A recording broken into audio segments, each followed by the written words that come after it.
resources in life. Exactly. Well, and there's so many organizations that help. Like every Christmas, the WMU provides us with a Christmas party. And in that Christmas party, the kids go shopping. Oh, that's And good. so through all the donated items, and many of them are new. I mean, there was just lovely things at the last party that took place December 4th. So it's just wonderful. Or just providing them a meal. Like every day we provide them a meal. They go to the cafeteria and the staff all sit down and say, hey, how was your day today? What happened at school today? They don't get that. They don't get to sit down with a family and have adults asking them, so how did your day go? Yeah. You know, and they're able to share that. What about children or teenagers with serious disorders? How do you handle that? Well, if we diagnose it, as Bill and I will do, you know, early on, if they need help beyond what we can provide, then we'll go ahead and counsel, you know, with them and the family, and we'll hook them up with, you know, several of the therapists through Impact Plus. You know, they all qualify for the most part for those services. So we can provide those services through various means. Oh, that is so good. Now, what if there are some retired teachers that's watching this today, or even some businesses that want to get involved? How can they make the donation, or how can they volunteer? Is there an address they can write to or mail to, or the phone numbers? Yes. They can contact us at 60 Bennett Circle, Okay. and our address is simply Sunrise Children's Services Youth Support Center, Youth Support Center. And what's the telephone number? 862-9132. 9132. Yes. I'm very sure you'd welcome any volunteers, Absolutely. any staff member that would like to come, retired teacher, Absolutely. just counselors or anything. Because this is an ongoing process, and we, as the community, need to get involved in this. Oh, we Absolutely. would appreciate it. Yes. Absolutely. Yeah, because all donations could be welcome, because you all do different things for these kids, activities. We do. Yes, we do a lot of activities with the kids. We try to give them opportunities to do rock climbing, and we take them out to eat, and just so many things that we do outside. We have a program.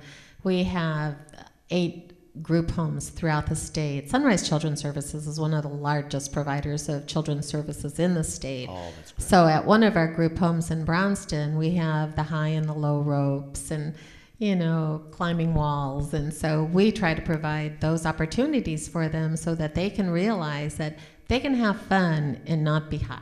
Exactly. On an average, how many children or young people that you have right now in the service? Around this time of the year, we usually have 15 to 20. Our numbers are just a little bit down, but that's pretty par for the course sometimes. You know, it seems like right after January, things really pick up, and so, you know, but anyway, our average is about 15 a day. That's what we look for. Well, that's wonderful, because that's 15 to 20 more lives that are being spared. Absolutely. Kids off drugs, out of mischief, out of vandalism, different things like that. Well, and you brought up a good point, because those hours that we have the children from 3 to, and by the time we take them home, it's really more like 8 or 8:30. Those are the hours traditionally that kids get in trouble. So we're keeping them during those hours and providing positive things to do. They're learning about things, but they're also having a good time. You know, they play volleyball with us and basketball, and so we provide at least an hour of, you know, some kind of therapeutic recreation daily. Mr. Bill, do you all also handle it like if a teenager is like on house arrest or anything like that? Absolutely. Several of our clients are on house Absolutely. arrest, and there's an arrangement made through the court system that allows them to attend our program while they are on house arrest during the hours. Very good. You know, these kids today, they're facing so much. I mean, it's a whole different world from where we was growing up, you know. Yes. Absolutely. And I'm so thankful for what you're all doing. It takes a big caring heart. It takes a whole lot of love, and says, hey, I want to make a difference in somebody's life. You know, instead of just throwing them to the side, lock them up in juvie hall, discard them somewhere, hey, let's see what we can do to help these kids. It's really nice though to be working there. I mean, it's almost like you know, I know we're helping them, but they help us every day. You know, they teach us, you know, so much as well. And it just, you know, I think anybody that would want to volunteer, I think you have to be prepared. You're going to get so much out of it. I know Dr. Bogle, the tutor that Bill was talking about, she just loves it. I mean, she just comes every day just to be with the kids sometimes because it's just so energizing to be around them. Exactly. And Mr. Bill, you've been in the school system for a very long time. I remember even being in school with you. You've seen a drastic change from the years that you've started until now. It's just like kids just into so many different things now. That's correct. And I think the opportunity for children to make negative choices are so much more increased today than they once were. And I think a lot of that is the fact that there is a decrease of discipline in the homes and also a lack of supervision. A lot of children today go home by themselves and they're left alone. I read recently that 15 million children go home in America every day to an empty home. There's no one there to supervise them. And so in that consequence, there's no one there to help them make correct, positive choices.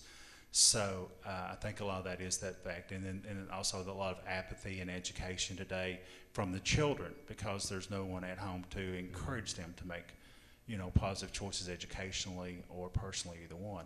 So, what we're trying to do is we're trying to overcome that apathy of the child, and we're trying to overcome the negativism that they find on a daily basis, and trying to provide them with the realization that life can be really good and really positive if they'll just look